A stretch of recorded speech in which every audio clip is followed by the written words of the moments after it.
Good afternoon. अभी हम लोग जो पाठ पढ़ेंगे इस पाठ का शीर्षक है लौह पुरुष। लौह पुरुष जो पाठ पढ़ेंगे उस पाठ का क्या शीर्षक है? लौह पुरुष। तो आज हम लोग लौह पुरुष का रीडिंग हम बच्चों से सुनेंगे। आप लोग रीडिंग देंगे, ठीक है? तो फर्स्ट रीडिंग देंगी जानवी गुप्ता। जानवी गुप्ता, हाँ रीडिंग दो बेटा। लौह पुरुष। काका मैं आगे पढ़ना चाहता हूँ। बालक के स्वर में दृढ़ता थी। पिता ने क्षण भर उसकी ओर देखकर कहा, यदि तुम शहर चले जाओगे तो खेत के काम काज में मेरा हाथ कौन बटाएगा?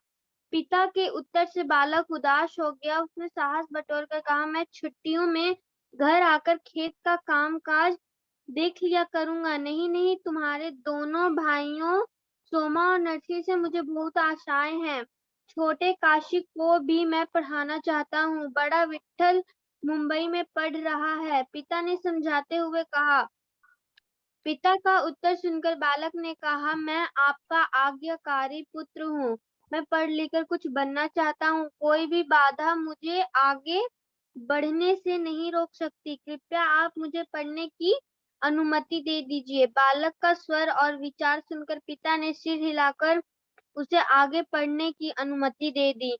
दृढ़ता पूर्वक अपनी बात पिता के सामने रखने वाला यह बालक वल्लभ था। वल्लभ ही बड़ा होकर सरदार वल्लभ भाई पटेल के नाम से प्रसिद्ध हुआ। बचपन की यह दृढ़ता उनमें आजीवन बनी रही, इसलिए देश उन्हें लौह पुरुष के नाम से याद करता था। वल्लभ भाई पटेल ने 1897 में नदियाड़ गुजरात में 10वीं कक्षा की परीक्षा की। 10वीं तक आते आते वल्लभ ने अपने आने वाले जीवन के विषय में निर्णय लिया। जान चुका था कि जो इंग्लैंड से कानून की पढ़ाई करके भारत आते हैं उन्हें धन और यश दोनों मिलते हैं।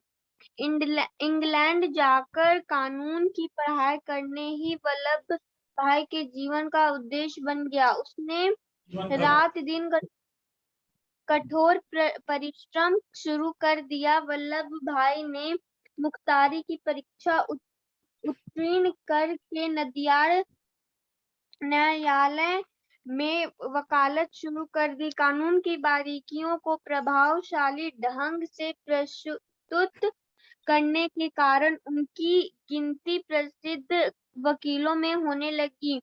वह इंग्लैंड जाने के लिए पैसे जोड़ते रहे। वह दिन आया जब उन्होंने इंग्लैंड जाने की समूची कार्रवाई पूरी कर ली। वह यात्रा संबंधी आदेश की प्रतीक्षा करने लगे। वर्षों का सपना पूरा होने वाला है, यह सोच सोच कर वल्लभ भाई मन ही मन प्रसन्न होते।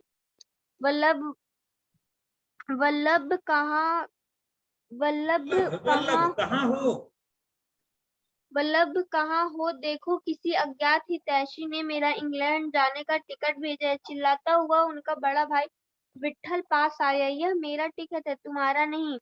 कहते हुए वल्लभ भाई ने अपने बड़े भाई के हाथ से लिफाफा ले लिया। लिफाफे पर अंग्रेजी में लिखा था, विजय पटेल वकील, बोरसद। वल्लभ भाई समझ गए यह लिफाफा उनके भाई के पास कैसे पहुंचा। विट्ठल भाई भी अंग्रेजी में यही नाम और पता लिखते थे।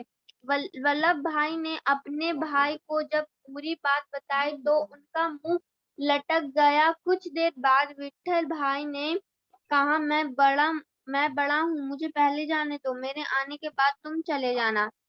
नाम है। वल्लभ भाई कुछ देर सोचते रहे और फिर कहा, यह टिकट आप ले लीजिए, आपके ही नाम है। छोटे भाई की बात सुनकर विट्ठल भाई की आंखों से आंसू बहने लगे। वल्लभ ने अपना टिकट विट्ठल भाई को दिया। अपने से वल्लभ भाई ने सबका दिल जीत लिया। कुछ समय बाद वल्लभ भाई भी कानून की पढ़ाई के लिए इंग्लैंड 1913 में वह पढ़ाई पूरी करने के बाद भारत लौट आए। उन्होंने अहमदाबाद में वकालत प्रारंभ की। थोड़े दिनों बाद ही उनकी वकालत चमक उठी। वल्लभ भाई ने सुखी सुविधाओं से भरपूर जीवन जीना प्रारंभ कर दिया। उन्हीं दिनों गांधी जी दक्षिण अफ्रीका से लौट आए थे। उन्होंने चंपारण बिहार में नील की खेती करने वालों किसानों पर होने वाले अत्याचारों के विरोध में सत्याग्रह प्रारंभ कर दिया। वल्लभ भाई गांधी जी के साथ अहिंसा और सिद्धांतों को देख से बहुत प्रभावित हुए। वह वकालत, घर परिवार सब कुछ छोड़ स्वतंत्रता संग्राम में कूद पड़े। उन्होंने नेतृत्व में गुजरात के खेड़ा जिले के किसानों ने संघर्ष करके अंग्रेजों साम्राज्य की ईंट से ईंट बजा दी। अंग्रेजी साम्राज्य की ईंट से ईंट बजा दी। गांधी जी ने वल्लभ भाई को सरदार की उपाधि कुछ ही समय में सारा देश उन्हें सरदार पटेल के नाम से जानने लगा। बहुत अच्छा, अपने त्याग बहुत अच्छा। बस इसके आगे दूसरे बच्चे पढ़ेंगे। इसके आगे रितिका।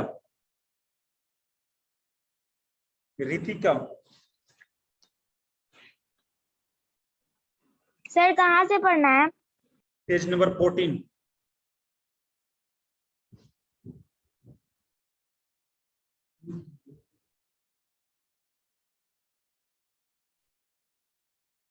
देखिए अब अगला है कि अपने त्याग, परिश्रम, दृढ़ता और संघर्ष से वे स्वतंत्रता संग्राम के मुख्य नेता बन गए। ये बताए ना कि उनमें जब वो इंग्लैंड से लौटे यहाँ वकालत करने लगे, उनकी वकालत चमक गई, लोग उनको जानने लगे। उसी समय देश में सत्याग्रह चल रहा था, सत्य के लिए आग्रह हो रहा था। सरदार वल्लभ भाई पटेल उससे बहुत प्रभावित हुए और वो भी स्वतंत्रता संग्राम में कूद पड़े, यानी स्वतंत्रता की लड़ाई में कूद पड़े, शामिल हो गए। उन्होंने घर परिवार सब छोड़ दिए और आकर स्वतंत्रता संग्राम में मिल गए। तो अंग्रेजों के विरुद्ध में आवाज उठाने लगे। वे अपने त्याग, परिश्रम, दृढ़ता और संघर्ष से वे स्वतंत्रता संग्राम के मुख्य नेता बन गए। उस संग्राम में इतने अच्छे से योगदान दिए कि उन्हें नेता बना दिया गया, उसका मुख्य बना दिया गया। तथा जवाहरलाल नेहरू, मौलाना आजाद और महात्मा गांधी के सबसे निकट सहयोगी माने जाने लगे। उस स्वतंत्रता संग्राम में जवाहरलाल नेहरू थे, मौलाना आजाद थे, महात्मा गांधी थे, उनके ये करीबी कहे जाने लगे, क्योंकि इनके कार्यों से वो लोग भी प्रभावित हो गए जो स्वतंत्रता संग्राम में पहले थे। तो इनको मुख्य नेता बना दिए और उनके ये सहयोगी कहे जाने लगे। 1942 का वर्ष आ गया। भारत छोड़ो अंग्रेजों, भारत छोड़ो का नारा देश के कोने कोने में गूंजने लगा।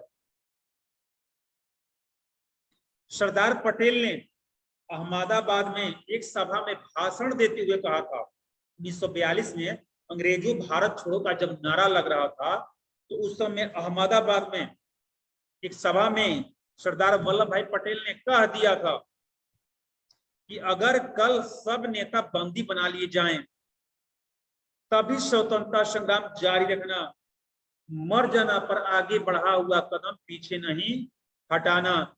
सरदार पटेल की इस ओजस्वी वाणी से प्रेरित होकर जनता ने अंग्रेजी शासन के विरुद्ध विद्रोह कर दिया।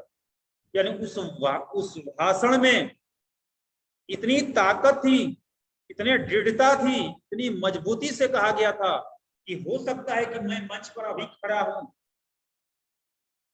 हम अंग्रेज के से विद्रोह कर रहे हैं, लड़ाई कर रहे हैं, उनके विरुद्ध में हैं, अगर मुझे ये अंग्रेज वाले सरकार मुझे बंदी बना लिए, जेल में डाल दे या मुझे मार दे तो हम तो मिट जाएंगे, पर आप लोग मर जाइएगा, आप लोग भी मेरे साथ, पर आगे बढ़ा हुआ कदम पीछे मत हटाइएगा, क्योंकि किसी के अधीन रहने से अच्छा मर जाना अच्छा होता है।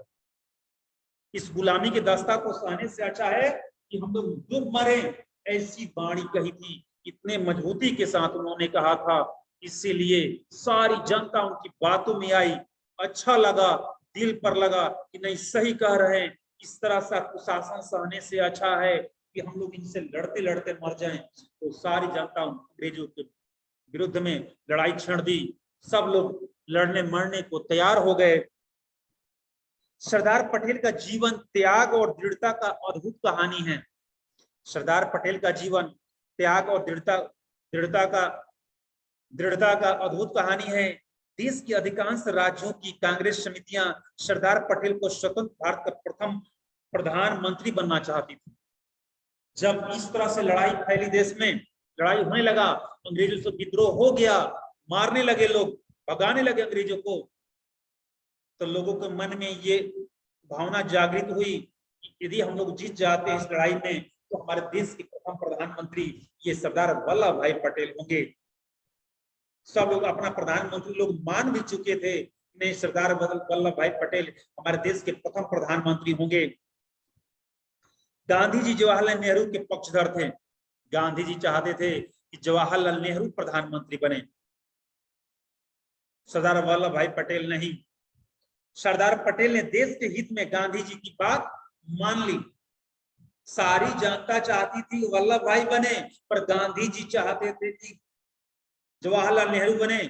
पर सरदार वल्लभ भाई ने देश के हित में और गांधी जी को सम्मान देने की वजह से वो मान गए बात, तो कहे कि आप जिसको चाहे बना सकते हैं, इसमें मुझे कोई एतराज नहीं। 15 अगस्त 1947 को देश स्वतंत्र हुआ। स्वतंत्रता के साथ धर्म के नाम पर देश का बंटवारा हुआ। अब जैसे हिंदू, मुस्लिम, सिख, ईसाई सब लोग मिलकर देश को आजाद करने में सहयोग किए, देश आजाद हो गया, तो लोग धर्म के नाम पर बंटवारा मांगने लगे कि हमें बंटवारा होना चाहिए। ठीक है, तो बंटवारा हुआ। बंटवारे के साथ ही अंग्रेजों ने भारतीय रियासतों को भी स्वतंत्र कर दिया। अंग्रेजी सरकार ने भारत का जो रियासत था उसको भी स्वतंत्र कर दिया। इन रियासतों की संख्या 562 थी।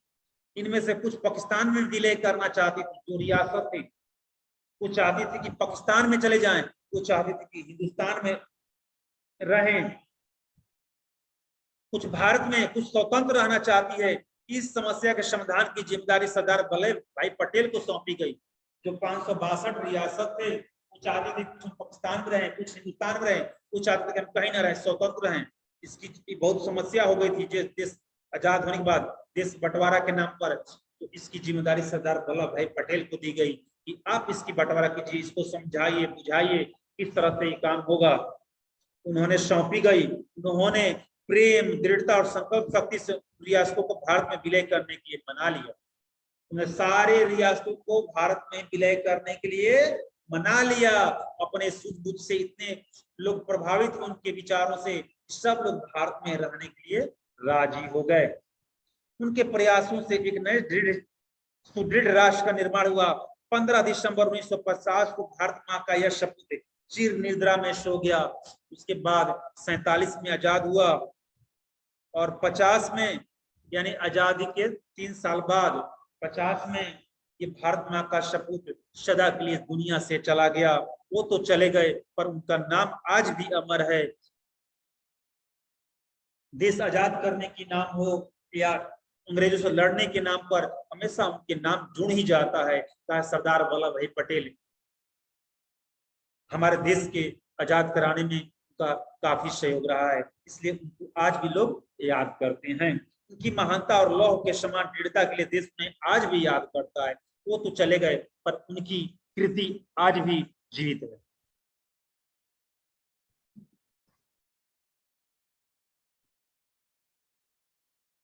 पहला प्रश्न है कि वल्लभ भाई को देश किस नाम से याद करता है? तो वल्लभ भाई को देश लौह पुरुष के नाम से याद करता है। क्यों? क्योंकि में त्याग, परिश्रम, दृढ़ता और संघर्ष करने की क्षमता थी। वल्लभ भाई ने अपने जीवन के विषय में कब निर्णय लिया? वल्लभ भाई ने अपने जीवन के विषय में कब निर्णय लिया? तो मैं बताऊं। वल्लभ भाई ने अपने जीवन के विषय में कब निर्णय लिया? तो वल्लभ भाई ने अपने जीवन के विषय में 3 क्लास तक आते आते जीवन के विषय में निर्णय ले लिए थे। 10वीं कक्षा तक आते आते अपने जीवन के विषय में निर्णय ले चुके थे। वल्लभ भाई स्वतंत्रता संग्राम से किस प्रकार जुड़े? तो वल्लभ भाई ने जिस समय इंग्लैंड से पढ़ाई करके आकर भारत में वकालत कर रहे थे, उसमें देश में सत्याग्रह आंदोलन चल रहा था, देश को आजाद करने की बात हो रही थी, वो अंग्रेजों से खफा थे और लड़ने की तैयारी कर रहे थे। उसी समय उन्होंने प्रभावित होकर, गांधी जी की बातों से प्रभावित होकर वो स्वतंत्रता संग्राम में जुड़ गए। सरदार पटेल ने अहमदाबाद की सभा में क्या कहा? तो सरदार पटेल ने अहमदाबाद की सभा में कहा कि अगर कल सब नेता बंदी बना लिए जाएं, तभी स्वतंत्रता संग्राम जारी रखना, मर जाना पर आगे बढ़ाए हुआ कदम पीछे नहीं हटाना। स्वतंत्र भारत में सरदार पटेल का सबसे बड़ा योगदान क्या था? तो स्वतंत्र भारत में सरदार पटेल का सबसे बड़ा योगदान ये था, जो देश की 562 रियासत थी, उसको भारत में ही रहने के लिए मना लेना, वो सबसे बड़ी उनका योगदान था। क्योंकि वो जो रियासत थी कुछ दूसरे देशों में विलय करना चाहती थी, कुछ स्वतंत्र रहना चाहती, पर अपनी सूझबूझ से उन्होंने भारत में रहने के लिए ही मना लिए।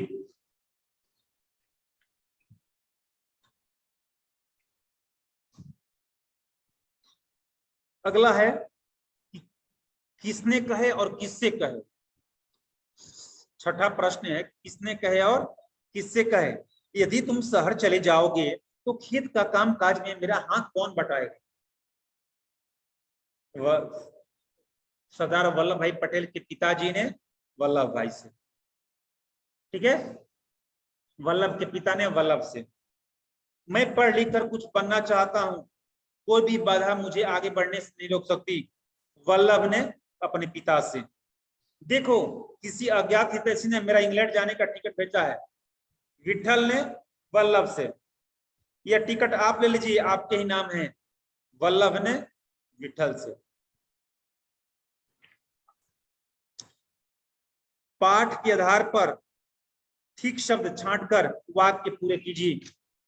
पाठ के आधार पर ठीक शब्द छांटकर वाक्य पूरे कीजिए।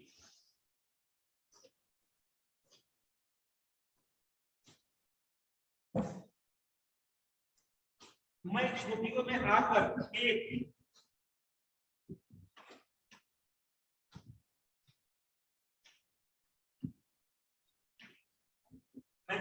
आकर खेत का कामकाज देख लिया करूंगा।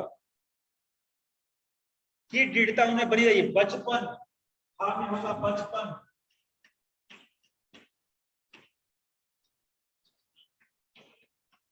बचपन की दृढ़ता उनमें बनी रही आजीवन।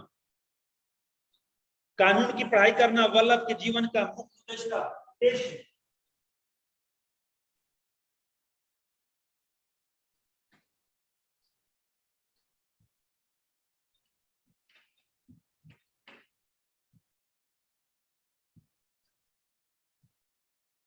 चिल्लाता हुआ उनका बड़ा भाई विठल बड़ा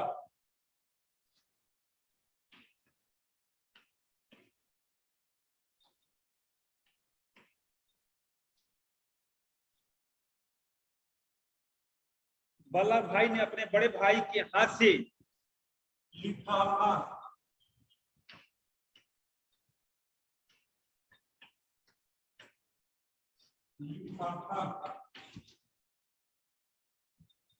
गांधी जी ने वल्लभ भाई को सरदार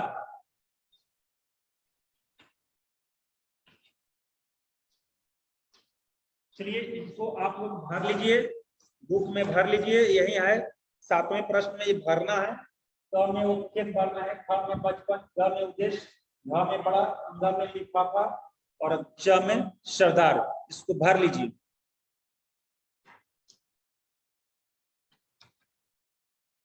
और आगे आज का मतलब भाषा की बात जो है उसमें आपको लिखना होगा कि 4 लिखना होगा व्यक्तिवाचक शब्द पाठ में से और 4 जातिवाचक शब्द। ये आपका होमवर्क रहा, ठीक है।